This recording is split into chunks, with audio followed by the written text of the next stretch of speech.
The planet had always been calm. Its people lived with a quiet rhythm, their days shaped by the soft winds, the warm sun, and the gentle rivers that ran through their lands. For generations, life had been predictable.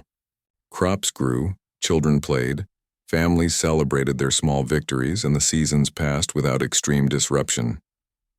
But in recent months, everything had begun to change.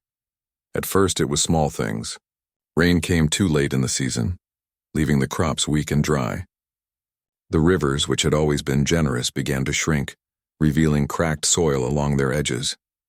The elders worried, whispering about changes in the sky and strange patterns in the winds. Then came the earthquakes, short, sharp tremors that shook houses and frightened people awake at night. They seemed harmless at first, but soon entire neighborhoods were left in ruins, forcing families to sleep outside, afraid to return to weakened structures. As if the planet itself had decided to rebel, the troubles multiplied. Dangerous creatures previously hidden in remote forests began appearing closer to villages, attacking livestock and sometimes people. Food became scarce and fear began to spread like a shadow over every home. The people had tried to handle these challenges on their own, but it was clear they were facing something much larger than themselves. In desperation, the leaders of the planet made a decision that no one had expected. They would reach out beyond the stars. They sent a message into the void, a plea for aid to any civilization that might be listening. It was not a simple request for help. It was a declaration of urgency. Their words were filled with hope but also with fear, painting a picture of a planet on the brink of collapse. Every line spoke of desperation, of families struggling to survive, of communities trying to hold together in the face of overwhelming disasters. The message traveled far, carried across space by technology that the people themselves barely understood. Days passed slowly, each sunrise bringing more anxiety than the last. Some people tried to distract themselves by working in the fields or tending to the injured, but the thought of whether anyone would answer or if help would even exist hovered over every action. And then, one night, when the sky was clear and stars shone like distant fires, a signal appeared on the monitors of the planet's communication hub. It was faint at first, a tiny blip among the endless waves of cosmic noise, but it grew stronger, and soon the entire hub buzzed with activity. The signal was not like any they had expected. There were no friendly greetings, no familiar signatures from known allies. It was strange, alien, and it carried a presence that made even the bravest tremble. When the leaders saw the first signs of the incoming fleet, they were filled with a mix of hope and fear. Ships were approaching, but they were unlike anything the people had ever seen. Sleek, dark, and towering, they moved with a purpose that was impossible to ignore. It was clear that whoever was arriving was not here to negotiate slowly or offer gentle guidance. This was a force that acted with precision and strength, and its presence alone demanded attention. People gathered in the open fields looking up at the sky as the ships descended into orbit. Some held their children tightly, shielding them from the unknown. Others knelt in silent prayer, hoping that this new arrival would be what they had prayed for. The planet had cried out for help, and finally, help had come, but it was not in a form anyone had imagined. Even from a distance, the ships seemed alive. Lights blinked across their surfaces, casting long shadows on the surface below. Rumors spread quickly among the people. Some thought the newcomers might be invaders. Others whispered that they were legendary protectors spoken of in old myths. No one could be sure. The only certainty was that the planet's fate was about to change, and soon. As the hours passed, the tension grew. Leaders communicated with the approaching fleet through carefully crafted signals, attempting to understand their intentions. But responses were minimal and often cold, almost clinical. It was clear that these beings were not accustomed to gentle negotiation. They were beings shaped by harsher worlds, trained to survive and impose order where chaos threatened. And yet, despite the fear they inspired, the people of the planet had no other choice. If the fleet was not here to help, there would be no one else to save them. By dawn, the first of the ships had entered the upper atmosphere. The ground trembled as massive engines created winds strong enough to bend the tallest trees. People watched silently, holding their breath, as the massive figures slowly descended toward designated zones chosen for landing. Every eye in the cities and villages was on the horizon, witnessing the moment that would decide whether they survived or perished. In that silence, a quiet understanding spread among the people. They were no longer in control. Their lives, their planet, and their future now rested in the hands of forces far beyond their comprehension. And while fear clung to every heart, there was also a fragile thread of hope. Perhaps this unexpected arrival, this mysterious and terrifying force, was the answer they had been waiting for all along. As the sun rose higher, casting light over the anxious faces below, the people realized that their lives had entered a new chapter. The planet had sent out a desperate plea for aid, and the universe had answered not in kindness or familiarity, but with power, strength, and the unknown. Whether that answer would save them or destroy them remained a question that only time would tell. The morning air was thick with tension. After the terrifying display of lights and engines, the people could no longer ignore the presence of the newcomers. The massive ships had settled into orbit, but even from that distance, their power was undeniable. The leaders of the planet tried to communicate again, sending signals, gestures, and coded messages, hoping to understand the intentions of these strange visitors. When the first smaller vessels descended toward the planet, the ground shook beneath them. Dust and debris swirled into the air as the people watched in silence. There was no fanfare, no greetings, only the raw presence of beings who seemed to exist beyond their understanding. These were not the diplomats or aid teams they had imagined. There was something different about them, something that carried both danger and authority. The inhabitants gathered cautiously near the landing zones. Farmers left their fields, workers abandoned their tools, and families huddled together. Fear was visible in their eyes, but so was curiosity. Nobody could look away. The ships opened their massive doors slowly, and figures began to emerge. Tall, muscular, and clad in armor that reflected the sunlight in harsh flashes. They moved with precision, their steps measured and deliberate. They scanned the area without words, as if reading the world itself in a single glance. A silence settled over the crowd. Even the birds in the sky seemed to stop, as if sensing the weight of the moment. The people wanted to speak, to ask questions, but the presence of these beings made their voices falter. There was an instinctive understanding that these newcomers did not operate on the same terms as the planet's inhabitants. Negotiation, persuasion, or fear might not work. Only compliance or survival seemed relevant. The leaders stepped forward carefully, trying to assert a sense of control over the situation. They raised their hands in a gesture of peace and offered supplies and gifts as a symbol of goodwill. But the Deathworlders, as the people had begun to call them, barely noticed. Their focus was on assessing the planet, its structures, its resources, and its vulnerabilities. Every action they took was deliberate, calculated, and efficient. Then came the first demonstration of their power.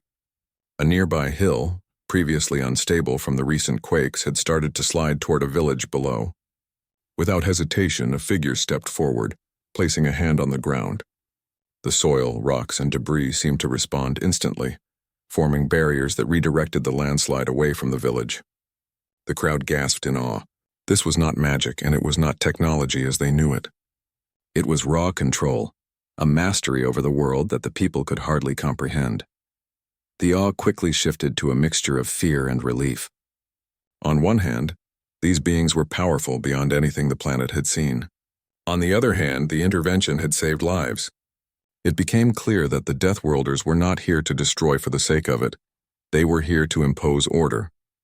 Their ways were harsh, frightening, and absolute, but they were effective. Over the next several hours, the Deathworlders moved systematically. They assessed every damaged area, every weakened structure, and every potential threat.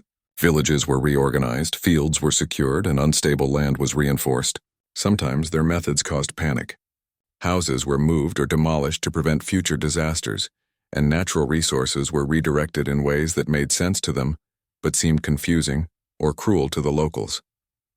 Children clung to their parents, unsure whether they were witnessing salvation or domination. Despite the fear, small acts began to create trust.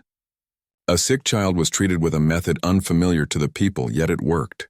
A family trapped under debris was rescued with mechanical precision that human hands could not have managed alone. Slowly, people began to realize that although the Deathworlders were terrifying, they were also saving lives. Their purpose, however brutal, had a clear focus: survival and stability at any cost. The leaders held a private meeting, trying to make sense of this strange alliance.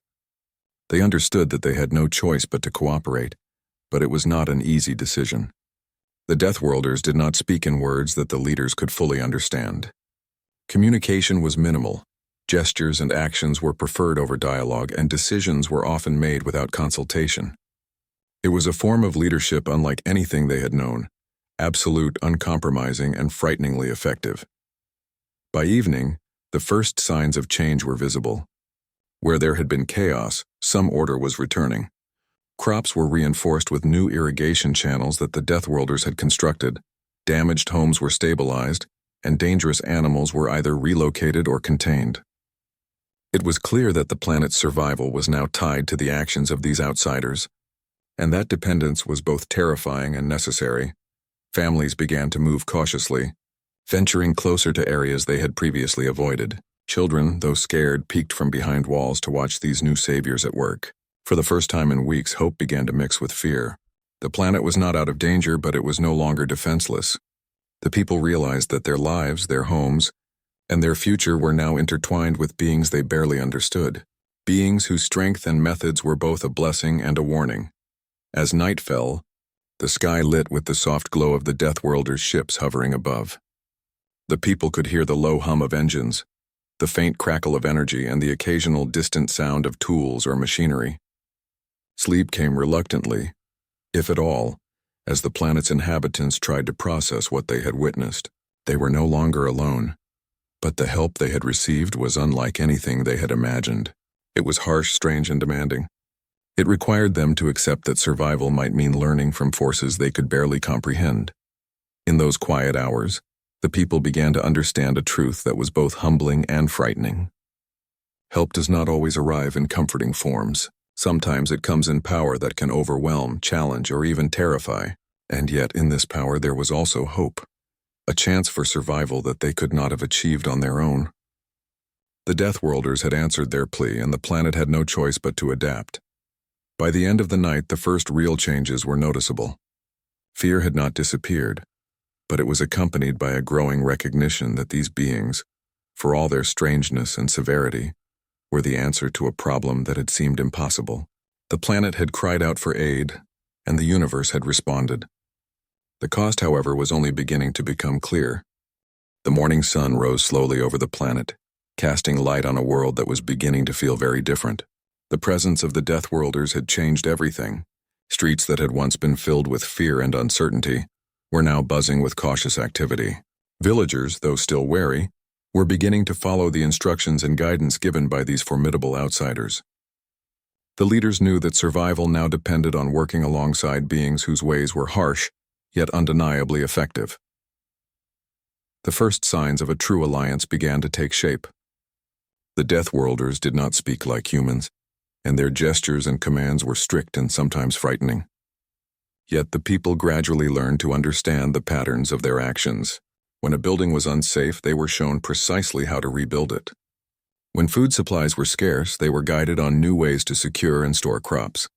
Slowly, a form of communication emerged, not through words alone, but through actions, observation, and shared effort.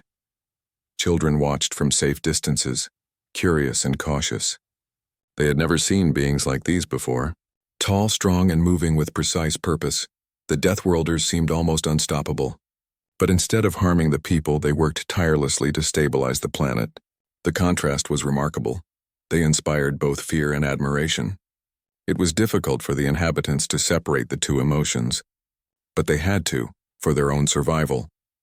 In villages and towns, the people began to notice changes that seemed small at first but carried great importance. Water channels were redirected to prevent flooding, homes were reinforced to survive storms, and previously dangerous forests were cleared or secured. At every step, the Deathworlders were present, observing, correcting, and teaching. Their methods were not gentle, but they were effective. Gradually, even the most skeptical villagers began to appreciate the difference. The leaders, who had initially feared losing control, found themselves learning alongside their people. They discovered that the Deathworlders' methods, while strict, brought immediate results. Crops that were failing started to flourish with new irrigation techniques. Dangerous areas were neutralized, reducing accidents and injuries. And in the evenings, when the work was done, There were small moments of relief and gratitude. People could breathe a little easier, knowing that help, no matter how unusual, was real and present. But the alliance was not without tension. The Deathworlders had little patience for hesitation, and mistakes were met with correction rather than discussion. This created moments of fear and conflict, especially when people misunderstood instructions or acted cautiously. Families watched nervously as their friends and neighbors were disciplined, learning quickly that survival sometimes required accepting strict guidance. The people began to adapt, understanding that cooperation meant following rules they did not always fully understand. Over time, the Deathworlders began to share knowledge in ways that were tangible and practical.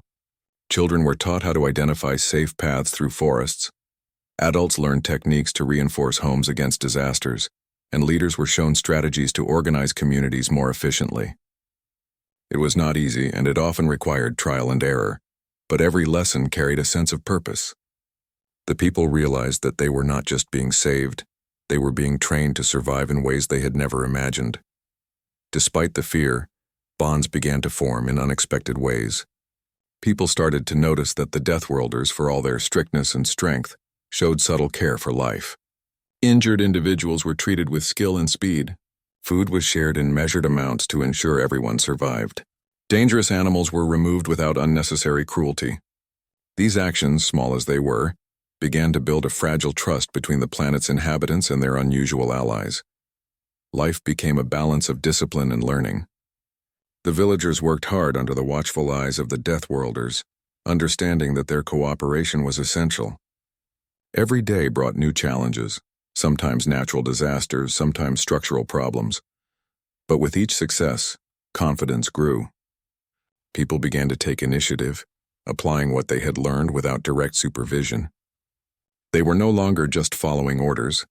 They were becoming participants in shaping their future. The nights were quieter now. Instead of endless worry, there was a cautious optimism.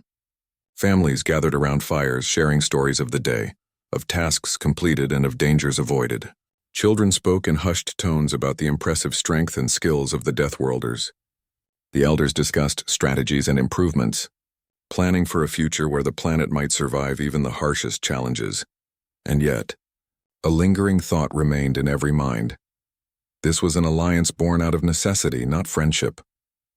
The Deathworlders had come for a purpose, not for camaraderie. Their methods were strict and their rules were absolute. The people understood that they had been given a chance to survive, but survival required respect, adaptation, and acceptance of forces far beyond their comprehension. As weeks passed, the people began to see the long-term benefits of this uneasy partnership. The planet was stabilizing, food supplies were secured, dangerous areas were controlled, and the people were learning skills that would protect them in the future.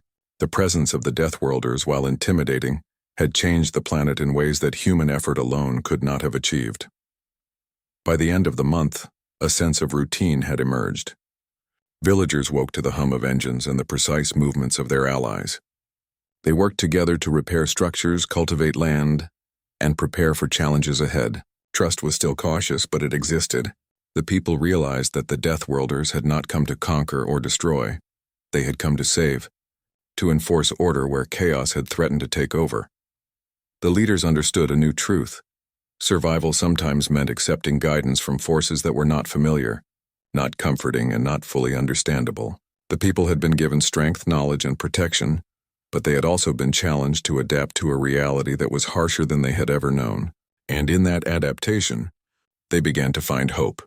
Not the easy kind that comes with comfort, but a resilient, determined hope that could endure even the toughest trials. The planet was no longer defenseless, but it was still fragile. The Deathworlders had brought order and skill, yet their presence reminded the people that danger still existed. It was a delicate balance between trust and fear, learning and obedience, and as the sun set over the stabilized villages, the inhabitants understood that this alliance, unusual as it was, might be the only way to secure their future. In those quiet evenings, beneath the glow of the stars, the people began to believe in one thing: survival would demand strength, courage, and cooperation with forces that were powerful, strange, and sometimes frightening. The Deathworlders had come not as friends but as saviors shaped by a harsh universe. And if the planet could learn from them, adapt to them, and accept them, there might be a chance to survive the challenges yet to come. Days passed, and the people of the planet began to realize something important. The Deathworlders were not here to make life comfortable. They were here to ensure survival, no matter how harsh or frightening their methods might seem. At first, this truth was difficult for everyone to accept. Families were unsettled by sudden demolitions of unsafe buildings. Workers were surprised by the speed at which fields were reorganized, and villagers were shocked by how the newcomers enforced discipline. But slowly, understanding began to grow. The Deathworlders' ways were strict, but they were effective. One morning, a strong windstorm approached the northern region. The locals had predicted a minor disturbance, but the Deathworlders had anticipated something far worse. Without warning, they instructed villagers to move to safer ground, reinforcing homes that could survive the force of the storm. Many people hesitated, worried about leaving their belongings or crops behind. The Deathworlders, sensing hesitation, acted decisively. They moved in with strength and speed, carrying supplies, reinforcing walls, and guiding families to safety. Those who had doubted them were forced to follow their instructions. When the storm hit, the northern region was battered by strong winds and debris, but thanks to the Deathworlders' preparations, there were no casualties. Homes that might have collapsed were held together, and livestock survived the chaos. The villagers stared in awe at the efficiency and foresight of the newcomers. It was a lesson that fear and discomfort could sometimes be worth enduring if it meant life itself was preserved. Even daily work became a lesson in survival. The Deathworlders observed every activity, offering guidance that was sometimes harsh but always purposeful. Fields were reorganized for maximum efficiency. Water supplies were redirected to prevent shortages, and dangerous cliffs and unstable lands were secured. Every instruction was carried out with precision, and every mistake was corrected quickly. Children learned to carry tools safely, adults learned to follow exact procedures, and leaders learned strategies they had never imagined. Despite the progress, the Deathworlders' presence was intimidating. Their strength and control reminded the people that they were not fully in charge of their planet. The people had grown used to having some control over their own lives, making this surrender of authority difficult. Some whispered fears at night about what might happen if the Deathworlders decided their work was finished, or if the rules became too strict. Others began to see the logic behind the harsh methods. Survival often required discipline and obedience. One significant example came during a reconstruction project in a village damaged by recent quakes. The locals wanted to rebuild their homes exactly as they had been before, preserving memories and traditions. The Deathworlders, however, saw risk in the old structures. They instructed the villagers to build in entirely new ways, stronger and safer but unfamiliar and uncomfortable. At first, people resisted, arguing that the old methods had always worked. But when the Deathworlders demonstrated the potential consequences of failing to adapt, collapsed walls, flooded homes, trapped families, the villagers understood the necessity of change. Over time, the people began to see the value in the Deathworlders' harsh approach. Lessons learned through strict discipline became skills that could save lives. Crops flourished under careful monitoring and new irrigation techniques. Homes were stronger, villages were better organized, and dangerous areas were controlled. The planet was stabilizing, but it came with a clear understanding. Survival was not a gentle process. It demanded courage, adaptation, and a willingness to endure discomfort for the greater good. The psychological effect of the Deathworlders' presence was significant. Some villagers struggled with fear, feeling constantly watched and judged. Others found themselves inspired, seeing strength and efficiency that humans alone could not achieve.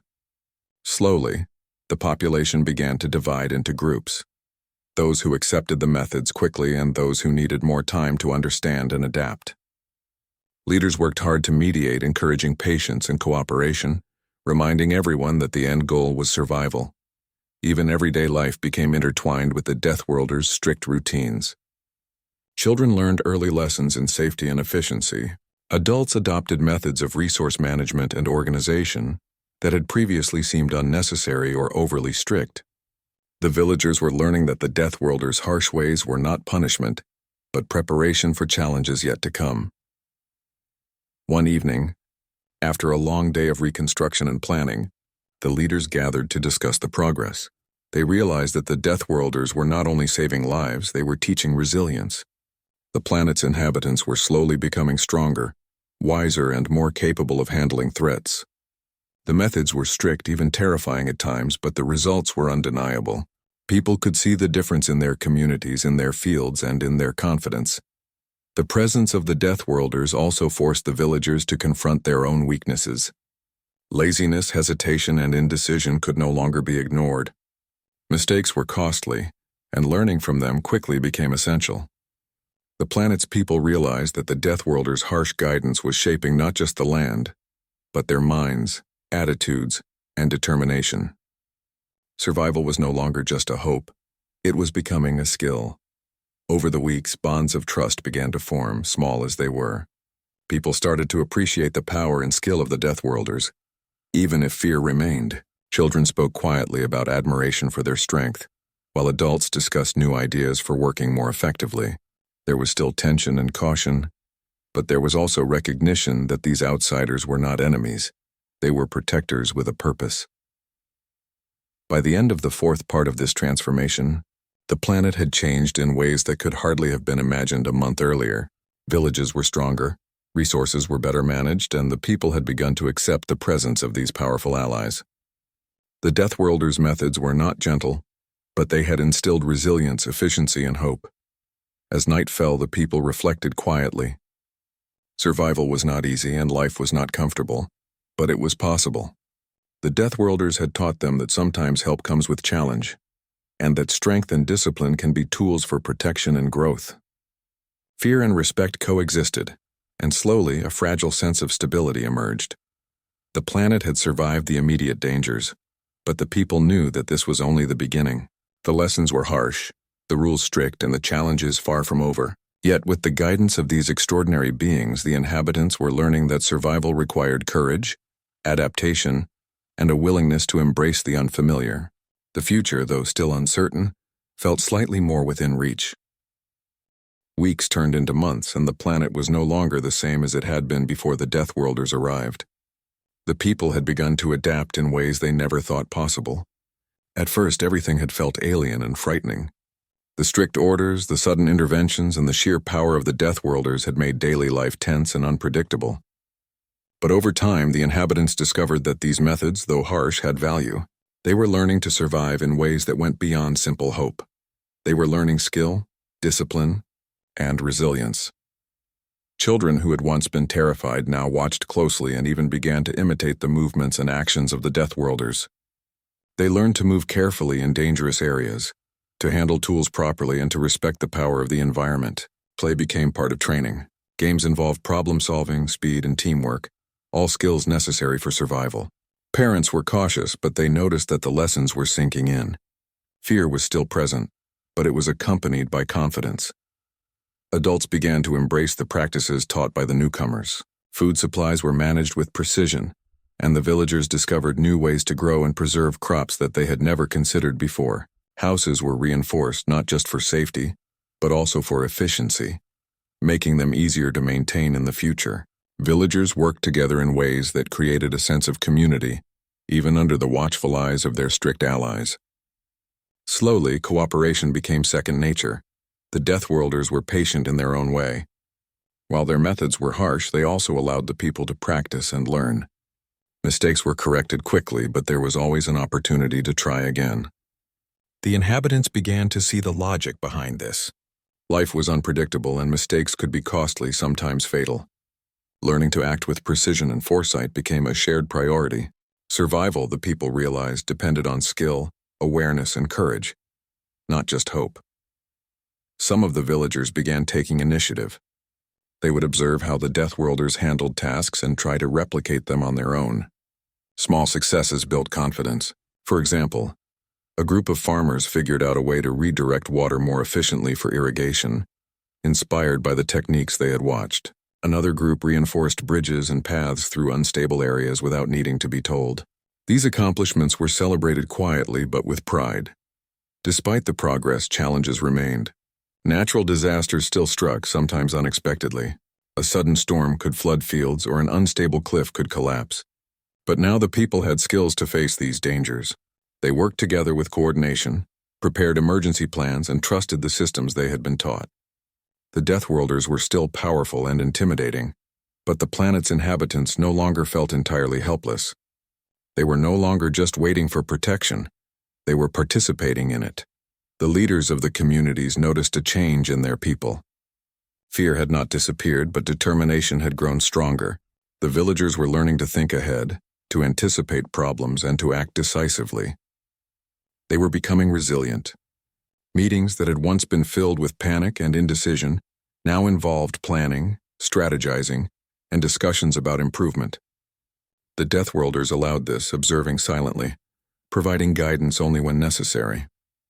It was a subtle form of trust, and it boosted confidence among the people. One of the most significant changes was in mindset.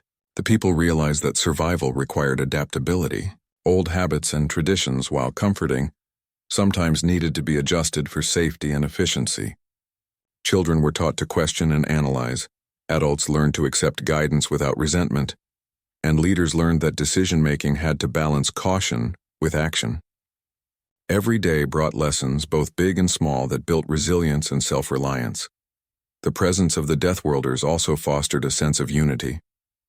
People who had once argued over small matters now worked together to accomplish tasks. Cooperation became a necessity, not just a choice. When dangers arose, such as wild animals or sudden environmental threats, the community acted as one. Individuals had learned to trust each other and to rely on skills that had been shared by their powerful allies. Survival had become a shared responsibility, and with that came a deeper sense of purpose. Even the simplest daily routines reflected this transformation. Children helped with farming and repairs, practicing skills that would protect them in the future. Adults worked side by side, learning efficiency and precision from the Deathworlders. Leaders coordinated resources, directed efforts, and ensured that no one was left vulnerable. The planet, once chaotic and desperate, was becoming organized, resilient, and capable. Yet, respect for the Deathworlders remained strong. Their presence was still awe-inspiring and sometimes terrifying.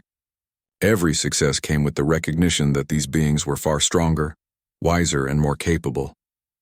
The people had learned to accept that help could be firm, unyielding, and even frightening, and that such help could still be life-saving. They had begun to understand that strength and guidance were not threats but tools for survival. As months passed, the planet began to feel like a place that could endure. Crops were growing steadily, structures were safe and functional, and dangerous areas were under control. The people were learning, adapting, and gaining confidence. They understood that challenges would continue, but they also realized that they were no longer defenseless. The Deathworlders had not just provided protection, they had taught the planet's inhabitants how to survive in a world that was unpredictable and often cruel. The evenings brought quiet reflection. Families would sit together and speak of their accomplishments, of lessons learned, and of the days ahead. Children proudly shared new skills, adults discussed strategies, and leaders reviewed plans for future stability. Fear had not vanished, but it had transformed into caution and respect. Hope was no longer blind. It was built on knowledge, skill, and experience. By the end of this period, the people of the planet had changed profoundly. They were stronger, wiser, and more capable than before the Deathworlders arrived. The lessons had been harsh, the methods strict, but the results were undeniable.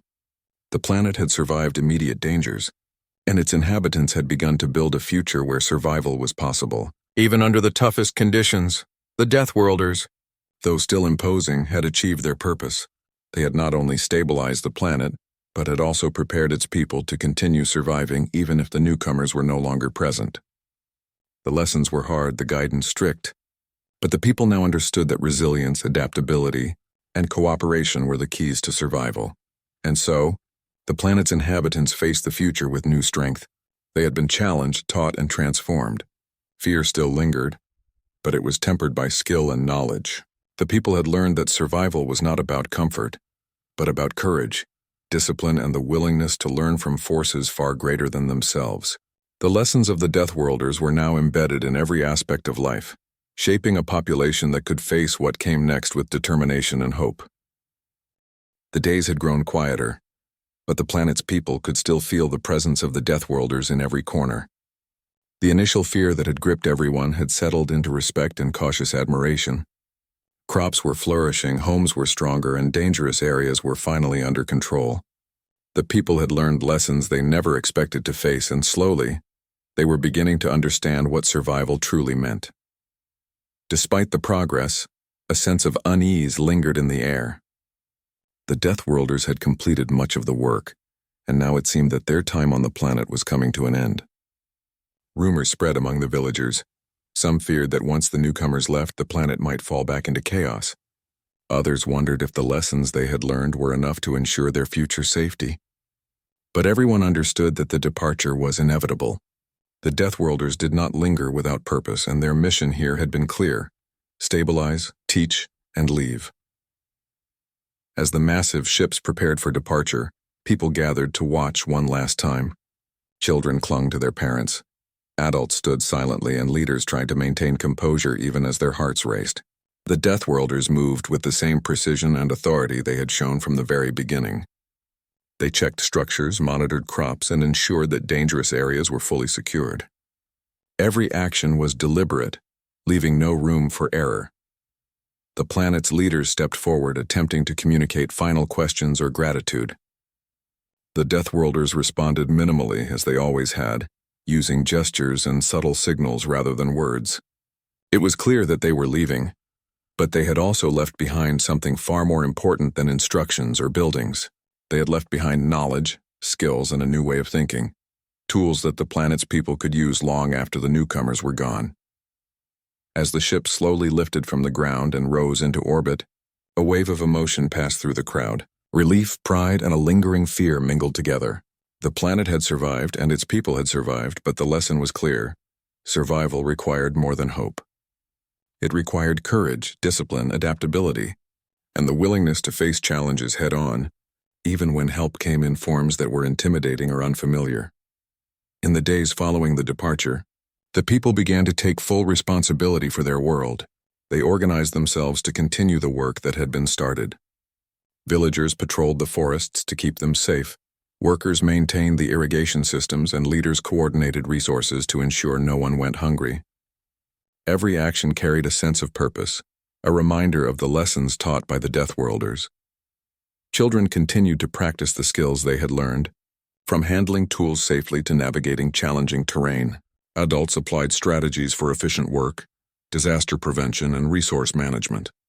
Leaders guided their communities with patience and insight, using both their own experience and the knowledge gained from their powerful allies. The planet had not only survived, it had become stronger, more organized, and better prepared for the future. Evenings were filled with reflection. Families gathered to discuss the day's accomplishments. Children shared new skills and lessons, and leaders planned for continued improvement. Fear was still present, a natural response to the challenges they had faced, but it was tempered by confidence and knowledge. The people had seen what was possible when skill, courage, and discipline were combined. They understood that survival was no longer just about avoiding danger. It was about preparation, learning, and action. Over time, the inhabitants noticed subtle changes in themselves. Where there had once been hesitation and uncertainty, there was now decisiveness. Where fear had once prevented action, there was now careful courage. And where reliance on hope had once dominated, there was now skill, knowledge, and the ability to anticipate challenges before they became crises. The Deathworlders had not just saved the planet, they had transformed its people, shaping them into a community capable of facing the future with resilience and confidence. Some nights, when the stars were bright and the air was calm, villagers would look up at the sky and remember the presence of the Deathworlders. They remembered the fear they had felt at first, the awe at their strength, and the lessons learned from every action. The memories were vivid, but they were no longer paralyzing. Instead, they were reminders of what could be achieved when courage met guidance, and when the people were willing to learn from forces greater than themselves. The planet itself had changed as well. Fields were healthier, water flowed steadily, and dangerous areas were under control. Structures were stronger, communities were more connected, and the people had developed systems for handling future crises. Nature had been respected, disasters had been mitigated, and life had become more sustainable. The Deathworlders' influence was visible everywhere, not in domination, but in the resilience and strength of the world and its people. In the end, The departure of the Deathworlders was both a moment of loss and a moment of triumph. The people had survived tremendous challenges, adapted to new ways of thinking, and learned to work together under pressure. They had been tested, often frightened but ultimately strengthened. The planet was safe, and its inhabitants were stronger than they had ever been. As life settled into this new reality, there was a quiet understanding among the people. Survival was not about waiting for help to arrive in forms that were comfortable or familiar. Survival was about courage, adaptability, learning, and using every skill and lesson available to face challenges head-on. The Deathworlders had shown them the truth of this lesson in the most direct way possible, and the people would carry it forward for generations. The world had endured, and its inhabitants had grown. Fear and respect remained, but so did hope and determination. The Deathworlders had come, imposed their strength, taught their lessons, and left. What remained was not just survival, it was a legacy of resilience, knowledge, and the understanding that even the most unlikely forces could help shape a brighter, safer future. In the quiet that followed their departure, the people looked to each other with renewed trust. They knew the challenges would continue, that life would never be completely predictable, and that danger could return at any moment. But they also knew that they had been changed, strengthened, and prepared. The planet and its people had faced the impossible and emerged stronger, wiser, and ready for whatever lay ahead. And so, under the calm light of the stars, the planet's inhabitants carried on. Life continued, but it was no longer the same as it had been before. They were stronger, more capable, and united. They had survived fear, adapted to change, and learned that help often comes in unexpected forms. And in that understanding, they found not just safety but the courage to face the future with hope and determination.